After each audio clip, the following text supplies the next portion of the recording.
ہاں، اگر دنیا میں خیر ہوتی تو رسول اللہ صلی اللہ علیہ وسلم اسے استعمال کرتے۔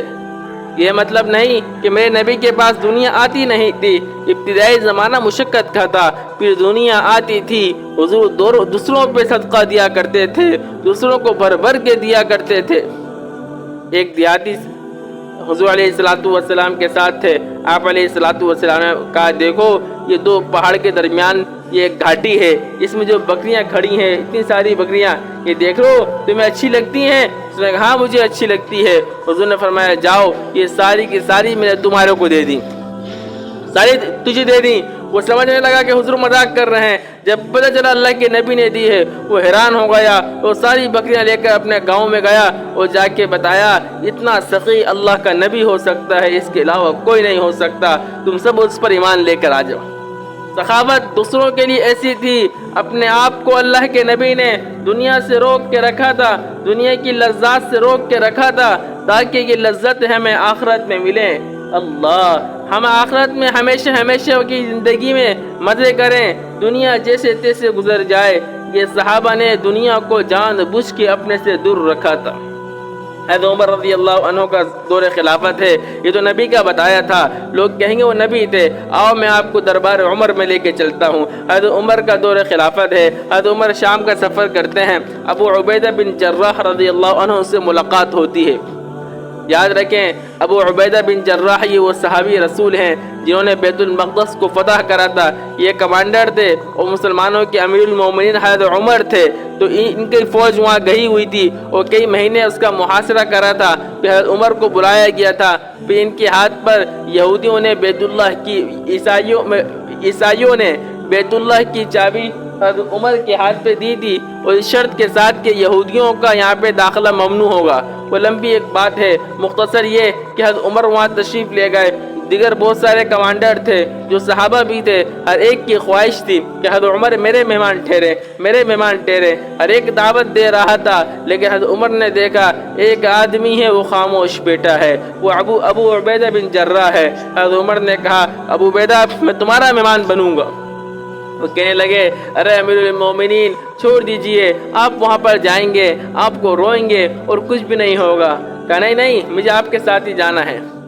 حضرت عمر بہت زیادہ صحابہ کرام کی اور اپنے وزراء کی بہت نگرانی کرنے والے تھے، کہیں یہ رسول اللہ کے طریقے سے ہٹ تو نہیں گئے۔ حضرت عمر ان کے ساتھ گئے، وہ جا رہے ہیں، آبادی ختم ہوتی ہے۔ کہاں ہے ابو عبیدہ تمہارا گھر؟ یا امیر المومنین آگے ہے، تھوڑا آگے ہے۔ وہ چلتے چلتے ایک جنگل میں گئے، وہاں ایک جھوپڑا ہے، وہاں جا کر دیکھتے ہیں، وہاں گھر میں بیٹھے تو وہاں کچھ بھی ایک چٹائی ہے اور کوئی سامان نہیں۔ ابو عبیدہ یہ کیا ہے؟ تمہیں کھانا تو اوپر چوپی کے اوپر ہاتھ ڈالا، ایک پیالے کے اندر کوئی باسی روٹیاں اس میں پانی میں بھگوئی ہوئی تھیں، وہ نکالی اور خود بھی کھائیں اور امیر المومنین کو پیش کی، یا آپ کھائیے۔ کہا یہ کیا ہے؟ کہا کہ ایک بڑھیا ایک روٹیاں پکا دیتی ہے بہت ساری اکٹھی، میں روزانہ پانی میں بھگو کے اسے کھاتا ہوں، تو یہ میری خوراک ہے۔ حضرت عمر رونے لگے، کہا تم بالکل رسول اللہ صلی اللہ علیہ وسلم کے زمانے کی ترتیب پہ ہو، تم اس سے ایک انچ بھی نہ ہٹے۔ کیا ان کے لیے دنیا ان کے قدموں میں آئی ہوئی تھی؟ یہ ابو عبیدہ وہ کمانڈر تھے جو جا رہے تھے، جس طرف رخ کر رہے تھے، ان کی فوج جا رہی تھی، فتوحات ہو رہی تھی، مال غنیمت مل رہا تھا اور سب پیچھے بھیج رہے تھے، مجاہدین بھی استعمال کر رہے تھے، لیکن جنہوں نے دنیا کو پہچان لیا وہ دنیا کو اپنے اوپر نہیں لگا رہے تھے۔ ہاں، مال کا زیادہ ہونا اللہ کو ناراض کر کے یہ کوئی خیر کی چیز نہیں، یہ شر ہی شر ہے۔ اللہ اکبر۔ حضرت حسن بصری رحمہ اللہ کیا فرماتے ہیں؟ جب اللہ کسی پر احسان کرتا ہے تو اسے کچھ دنیا دیتا ہے اور پھر اس پر قناعت عطا کرتا ہے۔ تھوڑی سی دنیا دے دی، ضروریات پوری ہو گئی، اس کے اوپر اسے خوش کر دیتا ہے۔ قناعت کسے کہتے ہیں؟ اللہ اسے خوش کر دیتا ہے، الحمدللہ میرا گزارا ہو رہا ہے۔ جب وہ ختم ہو جاتی ہے تو اللہ اس کو اور دنیا دیتا ہے، اسے اس پر قناعت نصیب کر دیتا ہے، اس طرح اس کا پوری زندگی چلتی ہے۔ یعنی اس آدمی کے اوپر اللہ نے احسان کیا ہے۔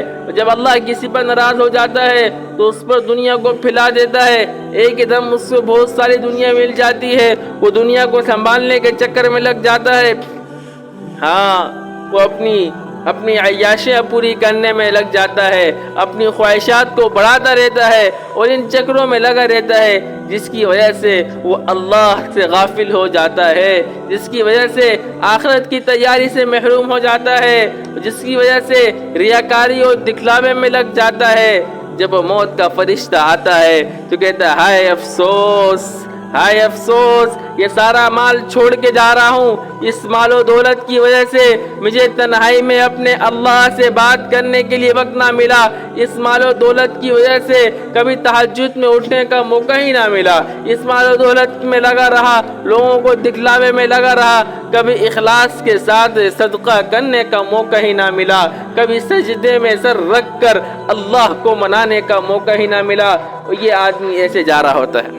یاد رکھیں، دوبارہ عرض کر رہا ہوں، حضرت حسن بصری رحمہ اللہ کا قول ہے، فرماتے ہیں جب اللہ کسی پر احسان کرتا ہے تو اسے کچھ دنیا دیتا ہے، اس پر قناعت دیتا ہے، جب ختم ہوتی ہے تو اور دیتا ہے، پھر قناعت دیتا ہے، تھوڑی تھوڑی دیتا رہتا ہے، یہ آدمی اس پر قناعت کرتا ہے۔ جب اللہ کسی سے ناراض ہو جاتا ہے تو اللہ اس پر دنیا پھیلا دیتا ہے، اور یہ بھی دنیا کے پھیل جانے کی وجہ سے آپس میں لڑائی جھگڑے کرتے ہیں اور اپنے آپ کو برباد کر دیتے ہیں۔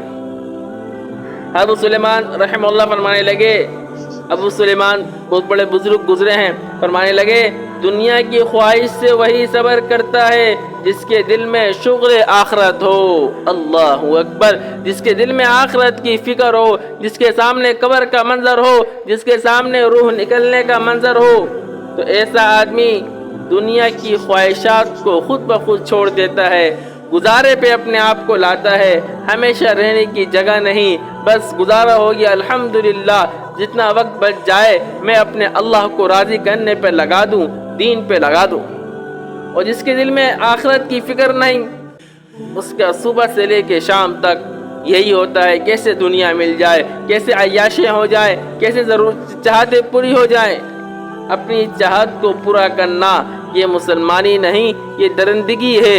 ایک درندہ، کتا، بھیڑیا، یہ ان کی بھی جو خواہش ہوتی ہے اپنی خواہش پورا کرنا، اپنی چاہت کا کھانا کھانے میں لگے رہتے ہیں، شکار میں لگے رہتے ہیں۔ مسلمان کی شان یہ نہیں، مسلمان جیسا مل جائے اس پہ اللہ کا شکر کرتا ہے اور اللہ کو راضی کرنے کی فکر میں رہتا ہے۔ اللہ اکبر۔ ایک حکیم سے کسی نے پوچھا، بتائیے دنیا کس کو ملتی ہے، دنیا کیسے ملے گی، کس کو ملتی ہے؟ فرمایا جو اس کو چھوڑ دے دنیا اس کے قدموں پر آ جاتی ہے۔